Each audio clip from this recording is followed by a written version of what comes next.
Você duvida de encontros sobrenaturais? Você acredita que tudo que não pode ser explicado pela ciência é mera fantasia, histeria coletiva ou, na melhor das hipóteses, um truque de luz e sombra?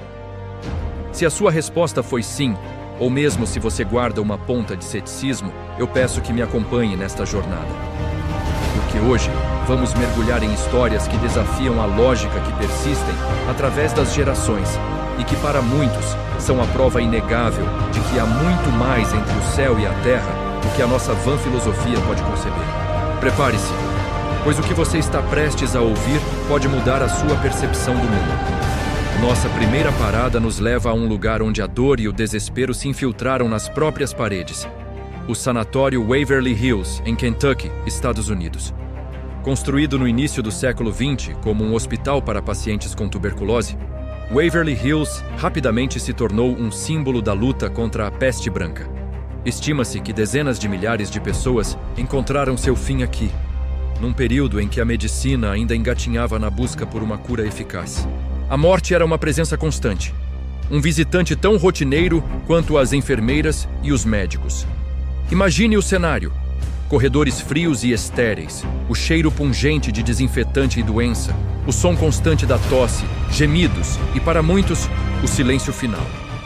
Os pacientes, isolados de suas famílias, enfrentavam uma batalha solitária, muitas vezes perdendo-a. A taxa de mortalidade era assustadora e o sofrimento era palpável.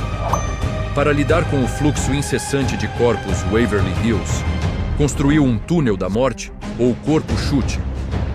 Um túnel de 150 metros que descia a encosta da colina, permitindo que os corpos fossem removidos discretamente, sem alarmar os pacientes ainda vivos. Este túnel, por si só, é um testamento sombrio da escala da tragédia humana que ocorreu ali. Com tanta angústia e morte em um único local, não é de surpreender que Waverly Hills tenha se tornado um dos lugares mais assombrados do mundo. As histórias são inúmeras e arrepiantes.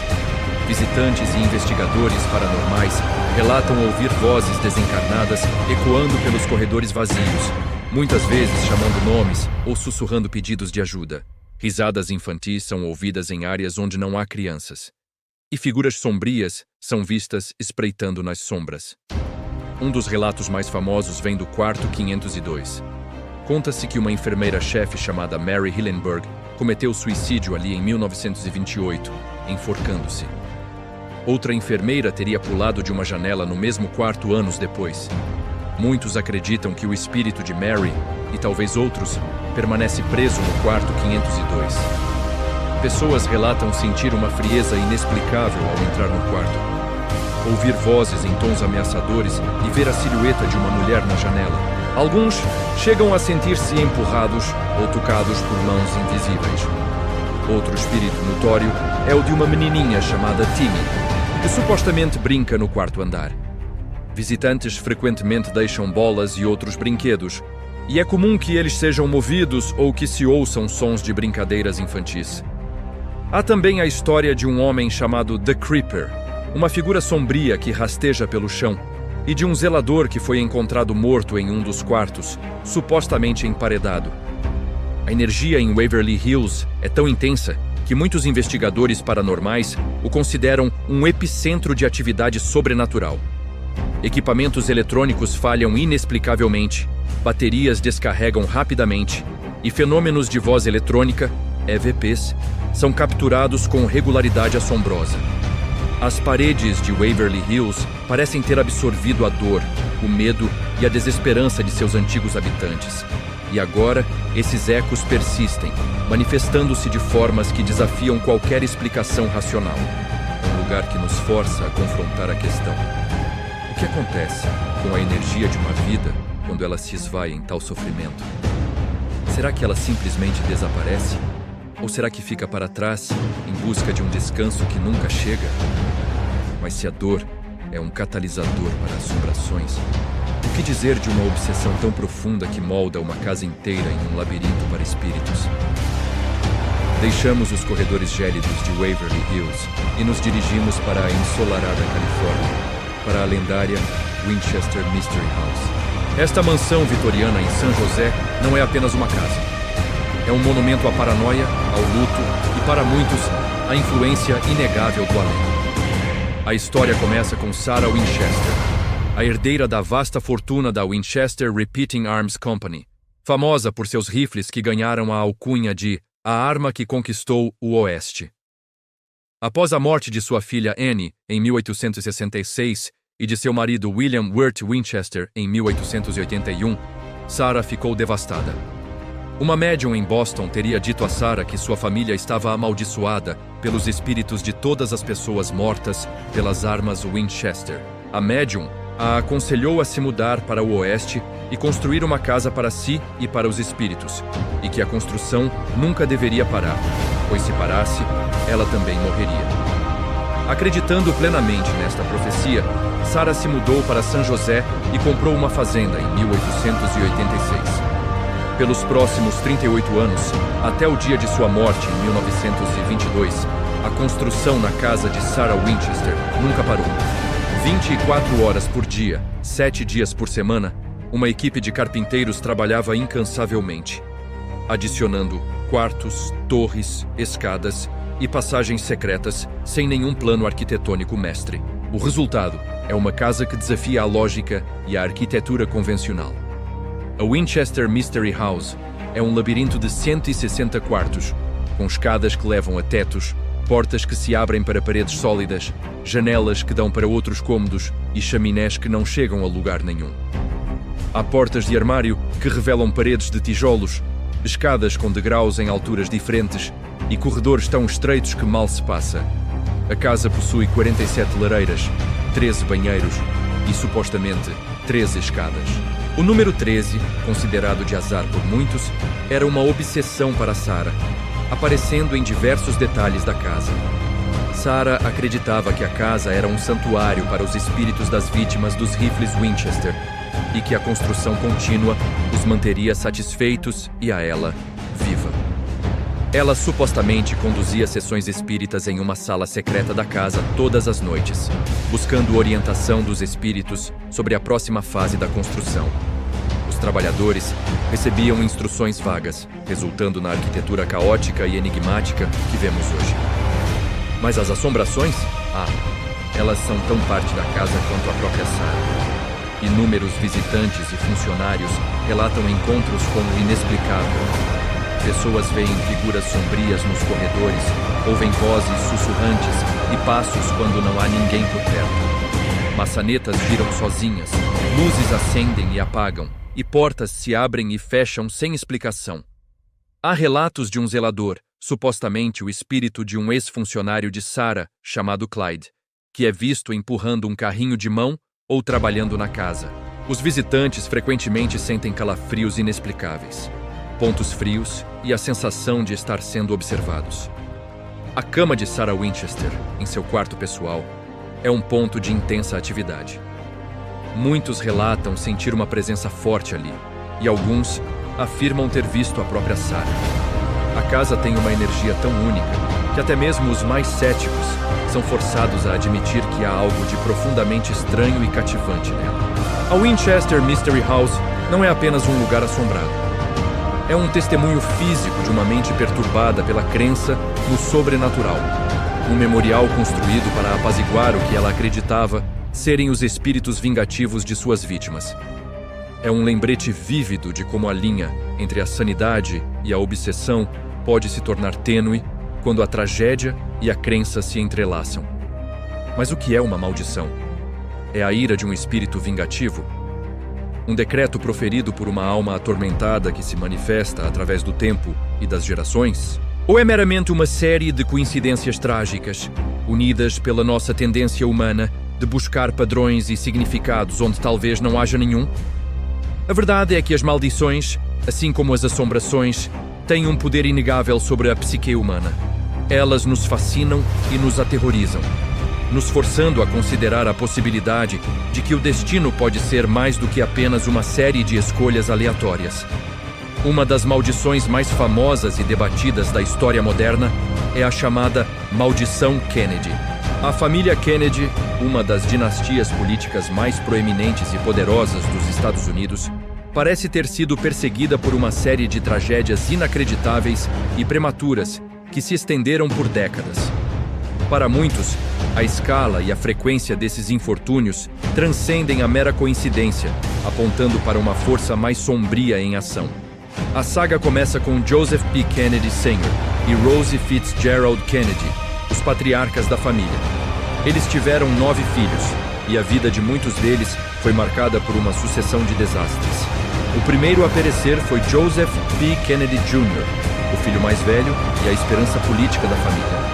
Morto em 1944 durante a Segunda Guerra Mundial, quando seu avião explodiu em uma missão secreta. Ele tinha apenas 29 anos. 4 anos depois, em 1948, Kathleen Kick Kennedy Cavendish, a filha mais jovem e vibrante, morreu em um acidente de avião na França, aos 28 anos. Ela havia se casado com um nobre inglês protestante contra a vontade de sua mãe, e alguns viram sua morte como um castigo. Em 1963, o mundo assistiu horrorizado quando o presidente John F. Kennedy, o filho mais carismático e a personificação da esperança americana, foi assassinado em Dallas, Texas. Tinha 46 anos. A imagem de sua esposa, Jacqueline, e do filho pequeno, John Jr., é uma cicatriz na memória coletiva. Meses antes, seu filho recém-nascido, Patrick Bouvier Kennedy, havia morrido 2 dias após o nascimento. Apenas 5 anos depois, em 1968, Robert F. Kennedy, irmão de JFK e também uma figura política promissora, foi assassinado em Los Angeles, após vencer as primárias presidenciais da Califórnia. Ele tinha 42 anos. A nação foi novamente mergulhada em luto e descrença. Mas a maldição não parou com os irmãos. A descendência de Joseph e Rose continuou a enfrentar tragédias. David Kennedy, filho de Robert Kennedy, morreu de overdose de drogas em 1984, aos 28 anos. Michael Kennedy, outro filho de Robert, morreu em um acidente de esqui em 1997, aos 39 anos. John F. Kennedy Jr., o filho do ex-presidente que havia sobrevivido à tragédia da infância e construído sua própria carreira, morreu em um acidente de avião em 1999, aos 38 anos, junto com sua esposa, Carolyn Bessette Kennedy, e a cunhada Lauren Bessette. A lista de infortúnios é ainda mais longa, incluindo acidentes de carro, doenças, suicídios e outros incidentes que atingiram a família Kennedy com uma frequência perturbadora. Edward M. Kennedy, o último dos irmãos, sobreviveu a um acidente de avião em 1964 e ao infame incidente de Chappaquiddick em 1969. Mas sua vida foi marcada pela perda de seus irmãos e sobrinhos, e ele mesmo lutou contra doenças graves, falecendo em 2009. Os céticos apontam para o estilo de vida de alto risco de alguns membros da família, sua proeminência pública que os expôs a maiores perigos, e a simples aleatoriedade da vida. No entanto, para aqueles que acreditam na maldição, a acumulação de mortes prematuras e violentas, acidentes bizarros e reveses de saúde é simplesmente demais para ser atribuída ao acaso. Eles veem um padrão, uma sombra escura que se estende sobre a família, talvez originada de alguma ação do passado ou de uma inveja mística que se manifestou em infortúnio. As origens propostas para a maldição variam. Alguns apontam para a fortuna da família, construída em parte através de atividades controversas. Outros sugerem uma maldição irlandesa antiga ou até mesmo a ira de Deus. Independentemente da causa, a maldição Kennedy permanece como um dos exemplos mais pungentes de como o destino pode parecer cruel e implacável, e como a mente humana busca explicações sobrenaturais para o inexplicável. De uma maldição que se abate sobre uma família inteira, passamos para uma que se apega a um objeto inanimado, mas de beleza e fascínio inegáveis: o diamante Hope, com 45,52 quilates de um azul profundo e hipnotizante. O diamante Hope é uma das joias mais famosas e históricas do mundo. Mas por trás de seu brilho deslumbrante, esconde-se uma lenda sombria de infortúnio e tragédia, que supostamente perseguiu cada um de seus proprietários. A história do diamante começa na Índia, onde foi originalmente descoberto no século XVII como um diamante azul bruto de 112 quilates, conhecido como o diamante Tavernier azul. Diz a lenda que a pedra foi roubada de um ídolo hindu, o olho da deusa Sita, e que essa profanação lançou uma maldição sobre quem quer que a possuísse. O primeiro a sentir a ira da maldição foi Jean-Baptiste Tavernier, o comerciante francês que trouxe a pedra para a Europa. Após vendê-la ao rei Luís XIV da França, Tavernier supostamente perdeu toda a sua fortuna e foi forçado a fugir para a Rússia, onde foi atacado e morto por uma matilha de cães selvagens. O diamante então passou para a realeza francesa. Luís XIV o lapidou e o renomeou como Diamante Azul da Coroa, ou Azul da França. Embora Luís XIV tenha tido um reinado longo, ele perdeu muitos de seus filhos, e sua neta, Maria Antonieta, que usou a pedra, foi guilhotinada durante a Revolução Francesa. O rei Luís XVI, seu marido, também foi guilhotinado. A pedra foi roubada durante a Revolução e permaneceu desaparecida por anos. Quando reapareceu, lapidada em sua forma atual e rebatizada como Diamante Hope, a maldição parecia ter se fortalecido. Seu novo nome veio da família Hope, banqueiros londrinos que a adquiriram no início do século XIX. Henry Hope, um dos primeiros donos do diamante em sua forma atual, não sofreu diretamente, mas sua família enfrentou reveses financeiros e uma série de mortes trágicas. Posteriormente, o diamante passou pelas mãos de vários proprietários ricos e influentes, e a cada vez, a tragédia parecia seguir de perto. Uma das proprietárias mais famosas foi Evelyn Walsh McLean, uma socialite americana excêntrica e filha do proprietário do jornal Washington Post. Ela adquiriu o diamante em 1911, ciente da lenda da maldição. E até o usou para dar festas extravagantes, permitindo que seus cachorros o usassem em suas coleiras. No entanto, sua vida foi marcada por uma série de infortúnios esmagadores. Seu filho morreu em um acidente de carro, sua filha cometeu suicídio, seu marido a deixou por outra mulher e morreu em um asilo, e um de seus netos morreu de overdose. Evelyn McLean faleceu em 1947, endividada e com uma vida de luto. Finalmente, em 1958, o joalheiro Harry Winston doou o diamante Hope ao Smithsonian National Museum of Natural History, em Washington, D.C., onde permanece em exibição. E o que aconteceu com Harry Winston? Ele morreu de ataque cardíaco anos depois, mas em idade avançada e com uma carreira de sucesso. Aparentemente, a maldição não o atingiu de forma tão devastadora quanto aos seus antecessores. Será que a maldição é neutralizada uma vez que a pedra é entregue ao público, sem fins lucrativos? Ou será que o poder do diamante é apenas uma lenda, alimentada por uma série de coincidências e pela imaginação humana? A verdade sobre o diamante Hope, assim como muitas maldições, reside na interseção entre o fato e a ficção. É fácil para nós, como seres humanos, conectar eventos trágicos e atribuí-los a uma causa mística, especialmente quando um objeto tão valioso e antigo está envolvido.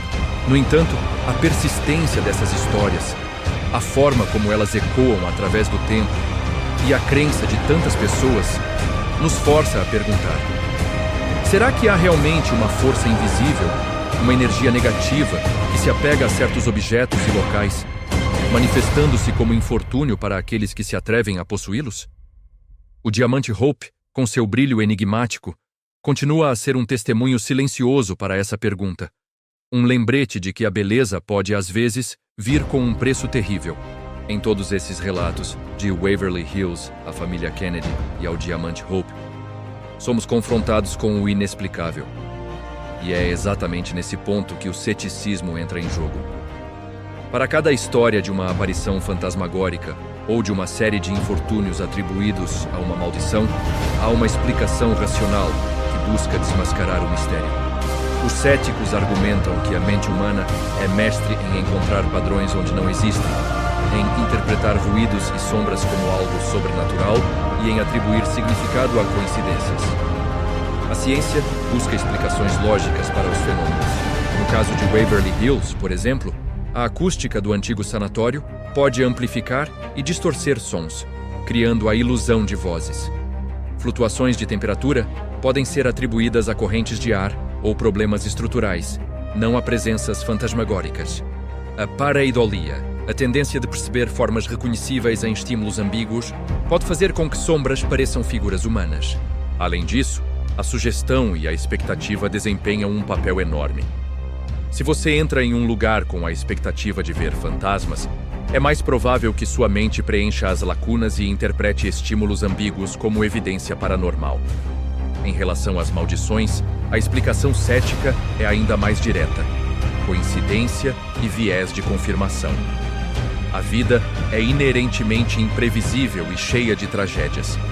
Quando uma família é proeminente como os Kennedy, suas vidas são vividas sob o escrutínio público, e cada infortúnio é amplificado e interligado.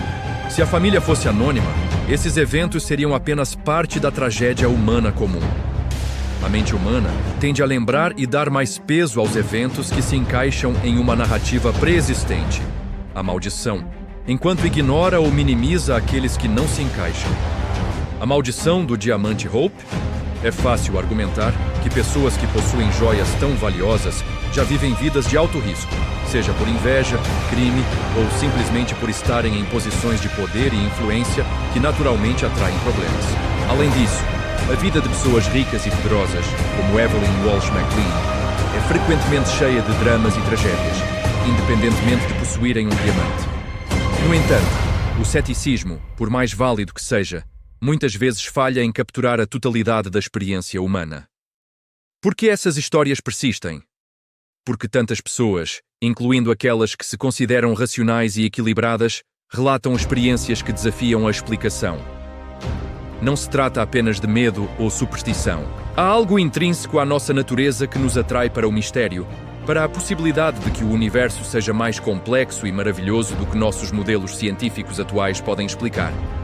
A experiência humana da perda, do luto, do trauma é universal. E nesses momentos de vulnerabilidade, a ideia de que nossos entes queridos não desaparecem completamente, ou que há uma justiça cósmica em ação, pode ser profundamente consoladora ou aterrorizante, mas sempre impactante. Os relatos de Waverly Hills não são apenas sobre fantasmas, são sobre a memória da dor humana, sobre o eco do sofrimento que ressoa através do tempo. A Winchester Mystery House não é apenas uma casa estranha, é um monumento à obsessão e à crença de que podemos, de alguma forma, negociar com o desconhecido. A maldição Kennedy e a do diamante Hope não são apenas coincidências, são narrativas poderosas que nos fazem ponderar sobre o destino, a fortuna e a fragilidade da vida, mesmo para os mais privilegiados. Mesmo que a ciência um dia consiga desvendar cada mistério, explicar cada ruído, cada sombra, cada coincidência, a essência dessas histórias permanecerá. Elas tocam em algo fundamental na psique humana: nossa necessidade de significado, nossa busca por conexão com o que está além do tangível e nosso eterno fascínio pelo desconhecido. Este vídeo começou questionando sua crença em encontros sobrenaturais. Eu não peço que você acredite cegamente em cada história ou cada sussurro. Mas eu peço que você mantenha uma mente aberta. Que você considere que, talvez, nem tudo possa ser explicado pelos 5 sentidos ou pela lógica fria da ciência. Que há mistérios que se recusam a ser desvendados, presenças que se recusam a desaparecer e energias que persistem muito depois que a vida se esvai. O que acontece quando a morte não é o fim? O que acontece quando a dor é tão intensa que se materializa como uma sombra, ou quando a injustiça é tão profunda que gera uma maldição que atravessa gerações? Essas são as perguntas que nos assombram, que nos mantêm acordados à noite e que nos impulsionam a explorar os campos mais sombrios e misteriosos da existência. Pense nos corredores vazios de Waverly Hills, onde os ecos de milhares de almas perdidas ainda ressoam. Pense na loucura arquitetônica da Winchester Mystery House, um labirinto construído para apaziguar os espíritos dos mortos. Pense na série implacável de tragédias que perseguiu a família Kennedy, ou na sombra que paira sobre o deslumbrante diamante Hope. São histórias que nos forçam a questionar a natureza da realidade, a fragilidade da vida e a persistência do espírito. Se você duvidava de encontros sobrenaturais, talvez agora você tenha pelo menos uma pequena rachadura em seu ceticismo. Talvez uma semente de dúvida tenha sido plantada. A ideia de que o véu entre o nosso mundo e o outro é mais tênue do que imaginamos. Porque no final das contas, não importa quão racionais tentemos ser, há sempre um espaço em nós para o inexplicável, para o maravilhoso e para o aterrorizante. E é nesse espaço que a verdade mais profunda sobre o sobrenatural talvez resida.